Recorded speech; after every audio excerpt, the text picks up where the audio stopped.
Hoosiers are at the polls. There are just a few hours left of voting in Indiana. Fox News' Mike Tobin is at a polling location in Crown Point with the latest. What's traffic like there, Mike?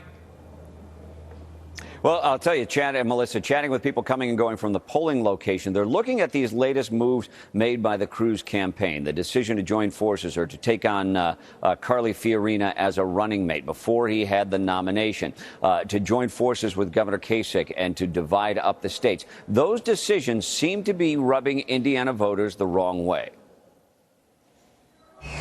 Probably swayed me in the opposite direction. I feel like they're pulling out all the stops to try to get Trump to not win, and it kind of feels like they're doing things that are shady and not ethical. The thing with Carly I thought was a little bit premature. He's not the nominee, and it's a little presumptuous to name his vice president, in my opinion. And then the thing with Kasich I did not care for at all.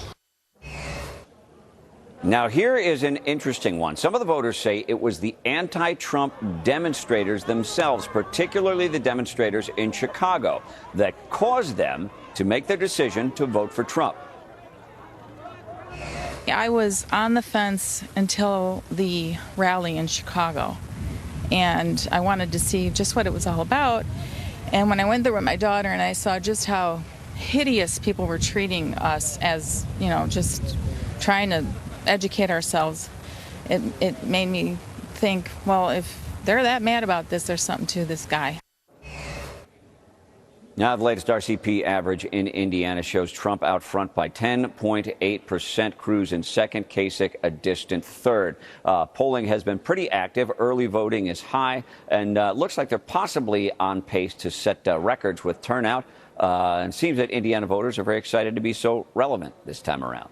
Melissa? Very cool. Mike, thank you so much. Good stuff. David?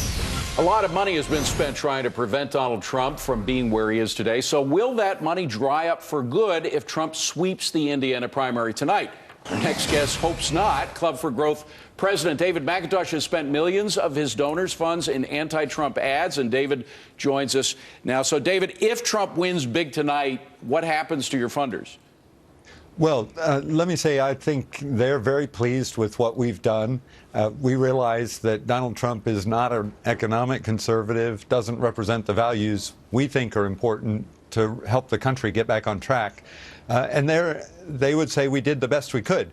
We're still holding out that Ted Cruz will win Indiana. We'll see what the results are. Yeah. It's my home state. Hoosiers are discerning, and I've won some there. I've lost some there, and I'm looking forward to seeing what the results are. For those who don't remember, you were a congressman from Indiana. But, David, I got to take issue.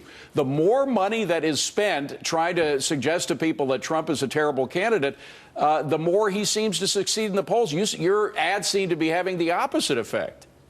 I wouldn't say that at all. I think what we've seen with our ads is, at the beginning, they educated a lot of voters in Iowa, for example, that he really wasn't the conservative who he thought he was. And then the Trump supporters settled into, we don't care what he says, we're for him.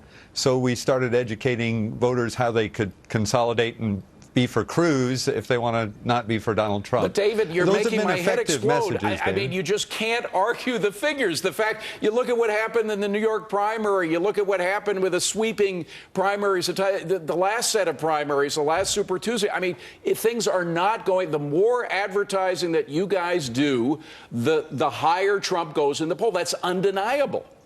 David, I would give you some figures. Trump brags about 10 million voters, so getting 10 million votes so far.